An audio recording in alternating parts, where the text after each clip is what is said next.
ज़ियाउल हक 1976 में वजीर आज़म जुल्फ़िकार अली भुट्टो की तरफ से मुकर्रर करदा चीफ ऑफ आर्मी स्टाफ थे। उनके बारे में मुतज़ाद आरा हैं। हिमायत के साथ साथ उनके दौर हुकूमत पर तनकीद भी रही। नाक़दीन इनके दौर को गैर जमहूरी, गैर आईनी, आमिराना और समाजी तौर पर खलल डालने वाला करार देते हैं। नाक़दीन का कहना है कि उन्होंने माशरे को फिरका वाराना खतूत पर तकसीम किया और तरक्की पसंद माशरे में इंतहा पसंदी को जन्म दिया। जनरल ज़ियाउल हक ने 90 दिन में इलेक्शन कराने का वादा किया था, लेकिन ऐसा नहीं किया, हत्ता कि वो 1988 में इंतकाल कर गए। उन्होंने 1985 में गैर जमाती इंतखाबात का इनेकाद किया। तशक्कुर डिजिटल की वीडियो में खुशामदीद। नाज़रीन, पाकिस्तान में 1977 से 1988 तक ज़ियाउल हक का दौर मार्शल लॉ, इस्लामाइजेशन, इक्तसादी इस्लाहात और अफ़गान स्वेत जंग में शमूलियत की वजह से जाना जाता है। ज़ियाउल हक 1976 में वज़ीर आज़म जुल्फ़िकार अली भुट्टो की तरफ से मुकर्रर करदा चीफ ऑफ आर्मी स्टाफ थे।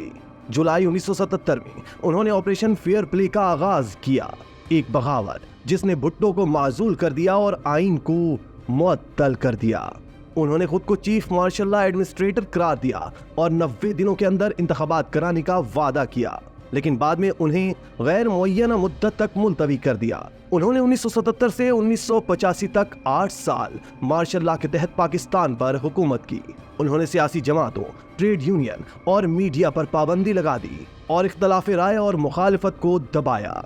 उन्होंने बैनुल अक़वामी एहतजाज के बावजूद 1979 में कत्ल और साजिश के इल्जाम में भुट्टो पर मुकदमा चलाया और उन्हें फांसी दे दी।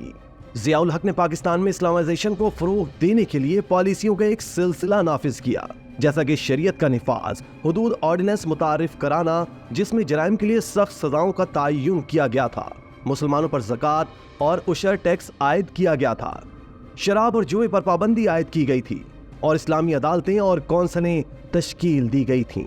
उन्होंने अहमदियों को गैर मुस्लिम करार देने और कुरान और सुन्नत को कानून का आला माखज़ बनाने के लिए आइन में भी तरमीम की।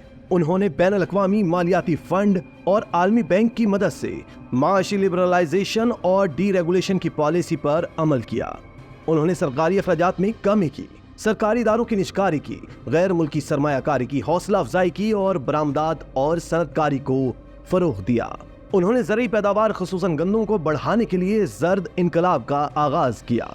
इसके नतीजे में पाकिस्तान की मईशत ने इनके दौर में सालाना 6.5% की औसत शरह से तरक्की की।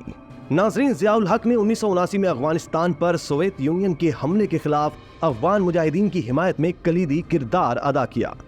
उन्होंने अमेरिका, सऊदी अरब, चीन और दीगर ममालिक से माली और फौजी इमदाद हासिल की और लाखों अफगान मुहाजिरीन को पाकिस्तान में दाखिल होने की इजाज़त दी। 19 दिसंबर 1984 को पाकिस्तान में सदर मोहम्मद ज़ियाउल हक की इस्लामाइजेशन पॉलिसी पर रेफरेंडम हुआ। राय दहिंदगान से पूछा गया था कि क्या उन्होंने कुरान और सुन्नत के मुताबिक मुताद्दिद कवानीन में तरमीम की ज़ियाउल हक की तजावीज़ की हिमायत की।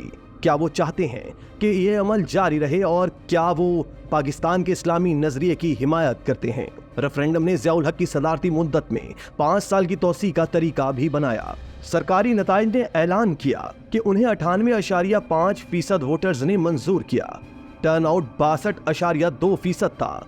आज़ाद मुबस्सिरीन ने सवाल किया कि क्या वोटर्स की शिरकत 30% तक पहुंच गई है, और उन्होंने ये भी नोट किया कि बड़े पैमाने पर बेज़ाब्तगियां हुई हैं।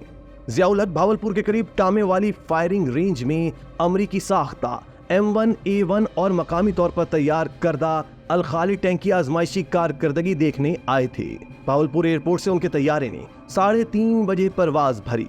ज़ियाउल हक के साथ अमरीकी साख्ता C-130 हरकुलिस तैयारे में joint chiefs of staff committee के chairman general Akhtar Abdul Rahman, chief of general staff general Afzal, major general Mohammad Hussain Awan के अलावा पाकिस्तान में अमरीकी सफीर आर्नल्ड राफेल और defence attache brigadier general Herbert Wassom समेत 29 अफराद सवार थे। ज़ियाउल हक 17 अगस्त 1988 को कई दीगर आला हुकाम और पाकिस्तान में अमरीकी सफीर के साथ एक तैयारे के हादसे में इंतकाल कर गए। हादसे की वजह अब तक वाज़ेह नहीं है, लेकिन कुछ नजरियात बताते हैं कि ये तखरीब कारी या कत्ल है। उनके बाद गुलाम इसहाक खान सदर और बेनज़ीर भुट्टो वज़ीर आज़म बनी। इसी तरह की मज़ीद वीडियोस देखने के लिए आप हमारा चैनल सब्सक्राइब करके बेल का आइकॉन प्रेस करें। इसके अलावा अहलियान कराची के लिए रोज़नामा तशक्कुर हर स्टॉल पर मौजूद है।